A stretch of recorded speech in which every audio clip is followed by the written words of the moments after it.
This is episode 5 of Crash Course on Warren Buffett's letters to his shareholders.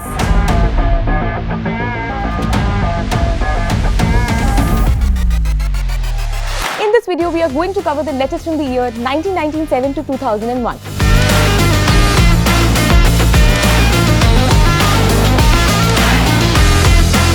Let's talk about EJA, Executive Jet Aviation.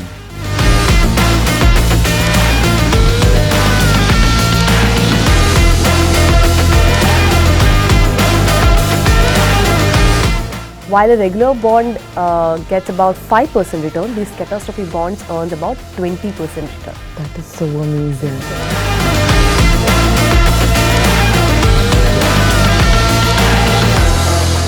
So this episode is a little bit dramatic. It is going to be very interesting. Let's begin.